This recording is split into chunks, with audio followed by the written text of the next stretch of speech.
ఈరోజు మనం doctor Jason ఫంగ్ రాసిన ది డయాబెటీస్ కోడ్ పుస్తకం ఆధారంగా కొన్ని విషయాలు తెలుసుకోబోతున్నాం. టైప్ 2 డయాబెటీస్ని ఎలా రివర్స్ చేయొచ్చు అనే దాని గురించి. ఈ పుస్తకం ఒక ముఖ్యమైన ప్రశ్నతో మొదలవుతుంది. అసలు వేల సంవత్సరాలుగా మనకు తెలిసిన ఈ వ్యాధి ఇంకా ఎందుకింతలా విజృంభిస్తోంది? 245 బిలియన్ డాలర్లు అక్షరాల ఇది కేవలం అమెరికాలో డయాబెటీస్ కోసమేటా అవుతున్న ఖర్చు. ఈ భారీ సంఖ్య ఒక భయంకరమైన వాస్తవాన్ని సూచిస్తోంది. ప్రపంచంలోని అత్యంత పురాతన వ్యాధులలో ఒకటైన డయాబెటీస్ మీద మనం ఓడిపోతున్నామనిపిస్తోంది. అవును, 3000 సంవత్సరాల వైద్య పరిజ్ఞానం మన దగ్గర ఉంది. అయినా ఈ వ్యాధి ఎందుకు విజయం సాధిస్తోంది? దీనికి సమాధానమేంటంటే, మనం ఈ వ్యాధిని అర్థం చేసుకున్న విధానంలోనే ఒక పెద్ద లోపముందని ఈ పుస్తకం చెబుతోంది. సరే, మరి ఆ లోపమేంటో ఇప్పుడు చూద్దాం. ఓకే, అసలీ సమస్య ఇంత పెద్దదిగా ఎలా మారింది? దాని వెనుక ఉన్న ఒక కీలకమైన మలుపేంటి? దాని గురించిప్పుడు వివరంగా చూద్దాం. ఒక్కసారి 20వ శతాబ్దం చివరి రోజుల్లోకి వెళ్దాం. అప్పుడు అధికారికంగా ఇచ్చిన ఆహార సలహా ఏంటి? కొవ్వు మనకు శత్రువు, దాన్ని తినొద్దు, కార్బోహైడ్రేట్లు ఎక్కువగా తినండి అని చెప్పారు. మరి దాని ఫలితమేమైంది? మనందరి ఆరోగ్యంలో ఒక పెద్ద మార్పు వచ్చింది. కాని అది మంచి కోసం కాదు, ఖచ్చితంగా కాదు. ఆ ఆహార మార్పుల తర్వాత ఏం జరిగిందో చూడండి. ప్రపంచవ్యాప్తంగా డయాబెటిస్ ఉన్నవాళ్ల సంఖ్య ఏకంగా 4 రెట్లు పెరిగిపోయింది. అంటే దాదాపు 10 కోట్ల నుంచి 40 కోట్లకు పైగా. ఇది తగ్గే సూచనలైతే ప్రస్తుతానికెక్కడా కనిపించట్లేదు. మరి ఇప్పటి వైద్య విధానాలు ఎందుకు సరిగ్గా పనిచెయ్యట్లేదు? ఎందుకంటే అవి వ్యాధి మూలాన్ని వదిలేసి కేవలం పైకి కనిపించే లక్షణాన్ని పట్టుకుని వేలాడుతున్నాయి. అసలు పెద్ద పొరపాటు జరుగుతున్నది ఇక్కడే. ఆధునిక వైద్యం మొత్తం బ్లడ్ షుగర్ని తగ్గించడం మీదే దృష్టిపెట్టింది. కానీ అసలు విషయమేంటంటే, అధిక రక్తంలో చక్కెర అనేది వ్యాధి కాదు. అది కేవలం వ్యాధి యొక్క ఒక లక్షణం, ఒక పరిణామం మాత్రమే. ఇది ఎలా ఉంటుందంటే, ఇంట్లో చెత్త పేరుకుపోతే దాన్ని బయట పడేయకుండా మంచం కిందకు తోసేయడం లాంటిది. అలాగే ఇన్సులిన్ లాంటి మందులు వాడటమంటే రక్తంలో ఉన్న అధిక చక్కెరను తీసి మన అవయవాల్లోకి బలవంతంగా నెట్టేయడమే.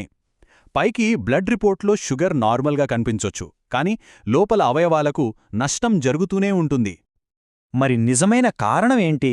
అది అర్థం చేసుకోవాలంటే ఇన్సులిన్ రెసిస్టెన్స్ గురించి మనకున్న పాత ఆలోచనలను దాటి ఒక కొత్త, మరింత ఖచ్చితమైన మోడల్ని చూడాలి. ఇంతకాలం మనమేమనుకున్నాం? కణమొక్క గది అయితే ఇన్సులిన్ అనేది తాళం చెవి. ఆ తాళం పాడైపోయింది కాబట్టి గ్లూకోజ్ లోపలికి వెళ్లట్లేదు అనుకున్నాం. కాని అది తప్పు. అసలు వాస్తవమేంటంటే, తాళం చెవి రెండూ బాగానే ఉన్నాయి. కాని తలుపు అవతలున్న గది ఇప్పటికే కిక్కిరిసి నిండిపోయింది. దీన్ని ఇంకా తేలిగ్గా అర్థం చేసుకోవాలంటే ఒక రద్దీగా ఉండే మెట్రో ట్రైన్ని ఊహించుకోండి. ఇన్సులిన్ అనేది డోర్లు ఓపెన్ చేయమని ఇచ్చే సిగ్నల్. డోర్లు తెరుచుకున్నాయి, కానీ లోపల బోగీ మొత్తం జనంతో నిండిపోయి ఉంది. ఇంకా కొత్తవాళ్లు లోపలికి ఎలా వెళ్తారు? వెళ్లలేరు కదా. వాళ్లంతా ప్లాట్ఫామ్ మీదే ఉండిపోతారు. ఇక్కడ కూడా అంతే. మన కణాలు గ్లూకోజ్తో నిండిపోయాయి. అందుకే కొత్త గ్లూకోజ్ రక్తంలోనే ఉండిపోతోంది. మరి ఈ ఓవర్ఫ్లో సమస్య ఎలా మొదలైంది? ఇది అనుకోకుండా జరగలేదు. దీని వెనక ఒక శక్తిమంతమైన, చాలా ప్రమాదకరమైన విషవలయముంది. ఈ కథలో అసలు విలన్ హైపర్ ఇన్సులినీమియా. అంటే మన రక్తంలో చాలా కాలంపాటు ఇన్సులిన్ స్థాయిలు ప్రమాదకరంగా ఎక్కువగా ఉండటం. చాలామంది అనుకున్నట్టు టైప్ 2 డయాబెటీస్లో ఇన్సులిన్ తక్కువగా ఉండదు, చాలా ఎక్కువగా ఉంటుంది. ఇక్కడే అసలు చిక్కు మొదలవుతుంది. ఇదొక విషవలయం. మనం ఎక్కువ చక్కెర, కార్బ్స్ తిన్నప్పుడు ఇన్సులిన్ స్థాయిలు పెరుగుతాయి. నిరంతరం ఇలా అధిక ఇన్సులిన్ ఉండటం వల్ల మన కణాలు దానికి అలవాటుపడి దాన్ని పట్టించుకోవడం మానేస్తాయి. దీన్నే మనం ఇన్సులిన్ రెసిస్టెన్స్ అంటాం. అప్పుడు ప్యాంక్రియాస్ ఇంకా ఎక్కువ ఇన్సులిన్ పంపిస్తుంది. ఈ పెరిగిన ఇన్సులిన్ రెసిస్టెన్స్ని ఇంకా పెంచుతుంది. ఇది ఒకదానికొకటి ఆజ్యం పోసుకుంటూ పరిస్థితిని మరింత దారుణంగా మారుస్తుంది. మరి సమస్యంతా అధిక ఇన్సులిన్తో అయితే మనం ఎప్పుడు వినే సలహా అంటే తక్కువ తినండి, ఎక్కువ కదలండి అనే మాట ఎంతవరకు నిజం? అసలికే అది తప్పు. ఎందుకంటే ఇది calories in verses calories out అనే సింపుల్ లెక్క కాదు. ఇది హార్మోన్ల గురించి. మన శరీరంలో కొవ్వు పేరుకుపోవడమనేది మనం ఎన్ని క్యాలరీలు తింటున్నామనే దానికన్నా ఆ క్యాలరీలతో ఏం చెయ్యాలి అని చెప్పే హార్మోన్ల మీదే ఎక్కువగా ఆధారపడి ఉంటుంది. ఎప్పుడైనా డైటింగ్ చేసి క్యాలరీలు తగ్గించినప్పుడు నీరసంగా, చలిగా, ఇంకా ఆకలిగా అనిపించిందా? అది ఊహ కాదు, వాస్తవం. ఎందుకంటే మనం తినడం తగ్గించినప్పుడు మన శరీరం కూడా ఖర్చు తగ్గించుకుంటుంది, అంటే జీవక్రియను నెమ్మదింపజేస్తుంది. దాంతో బరువు తగ్గడం ఆగిపోతుంది, ఆకలి పెరిగిపోతుంది. అందుకే చాలా డైట్లు విఫలమవుతాయి. డయాబెటీస్ అనేది రాత్రికి రాత్రే వచ్చే జబ్బు కాదు. ఈ మొత్తం ప్రక్రియ 2 దశల్లో జరుగుతుంది. ఆశ్చర్యమేంటంటే ఈ 2 దశలకి కారణం ఒక్కటే, మన అవయవాలలో కొవ్వు పేరుకుపోవడం. మొదటి దశ ఫ్యాటీ లివర్. అధిక ఇన్సులిన్ వల్ల కాలేయంలో కొవ్వు పేరుకుపోతుంది. దాంతో లివర్ ఇన్సులిన్ రెసిస్టెంట్గా మారుతుంది. ఇక లివర్ నిండిపోయాక ఆ అదనపు కొవ్వు ప్యాంక్రియాస్ లాంటి ఇతర అవయవాలకు వెళ్తుంది. ఇది రెండో దశ, ఫ్యాటీ ప్యాంక్రియాస్. ప్యాంక్రియాస్లో కొవ్వు చేరడం వల్ల అది సరిగ్గా ఇన్సులిన్ని ఉత్పత్తి చేయలేని స్థితికి వచ్చేస్తుంది.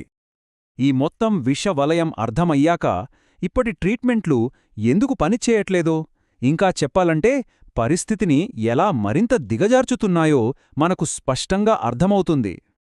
ఇక్కడొక ముఖ్యమైన విషయం గుర్తుంచుకోవాలి. ఆహారం వల్ల వచ్చిన వ్యాధిని మందులతో నయం చేయలేము. ఈ ఒక్క వాక్యం చాలు దశాబ్దాలుగా ఫార్మా కంపెనీలు ఈ మహమ్మారిని ఎందుకు ఆపలేకపోయాయో అర్థం చేసుకోవడానికి. ఒకసారి ఆలోచించండి. టైప్ 2 డయాబెటీస్ అనేది శరీరంలో అధిక ఇన్సులిన్ వల్ల వచ్చే వ్యాధి. కానీ మనం వాడే మందులేం చేస్తున్నాయి? అవి ఇన్సులిన్ని ఇంకా పెంచుతున్నాయి. ఇది ఎలా ఉందంటే మంటల మీద పెట్రోల్ చల్లినట్టు. మనం వ్యాధి మూల కారణాన్ని పరిష్కరించకపోగా దాన్ని మరింత తీవ్రతరం చేస్తున్నాం. సరే, ఇంతసేపు సమస్య గురించి మాట్లాడాం. మరి పరిష్కారమేంటి?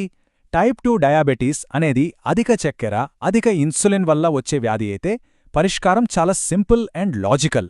మనం కారణానికి చికిత్స చేయాలి. డాక్టర్ వెర్నర్ వీలాక్ చెప్పినట్టు ఇంట్లోకి నీళ్లు వస్తుంటే నేల తుడుచుకుంటూ కూర్చోడం కాదు. అసలు నీళ్లు ఎక్కడ్నుంచి వస్తున్నాయో కనుక్కొని ఆ ట్యాప్ని ఆపేయాలి. అదే అసలైన పరిష్కారం. మరి ఆ ట్యాప్ని ఎలా ఆపాలి? దానికోసం 3 సింపుల్ రూల్స్ ఉన్నాయి. ఈ మూడింటి లక్ష్యం ఒక్కటే, ఇన్సులిన్ స్థాయిలను తగ్గించడం. అలా మన కణాల్లో పేరుకుపోయిన అదనపు గ్లూకోజ్ని బయటకు పంపడానికి అవకాశమివ్వడం. ఇక 4, అత్యంత శక్తివంతమైన సాధనం ఇంటర్మిటెంట్ ఫాస్టింగ్. ముఖ్యంగా వ్యాధి తీవ్రంగా ఉన్నవారికి ఈ అధిక ఇన్సులిన్ రెసిస్టెన్స్ అనే విష వలయాన్ని విచ్ఛిన్నం చేయడానికి ఉపవాసం చాలా పవర్ఫుల్గా పనిచేస్తుంది. చివరగా ఒక ప్రశ్న. టైప్ 2 డయాబెటీస్ అనేది ఆహారం వల్ల వచ్చి దాన్ని రివర్స్ చేయగల వ్యాధి అయితే మరి దానికి ఇప్పటికీ జీవితాంతం మందులు వాడాల్సిన దీర్ఘకాలిక వ్యాధిగా ఎందుకు ట్రీట్ చేస్తున్నారు? ఈ ప్రశ్న కొన్ని $1 బిలియన్ వైద్య పరిశ్రమను సవాల్ చేస్తోంది. కానీ ప్రపంచంలో అత్యంత విస్తృతమైన ఈ వ్యాధిని కేవలం మేనేజ్ చేయడం మాత్రమే కాదు, నిజంగా నయం చేయడానికి ఒక దారి చూపిస్తుంది.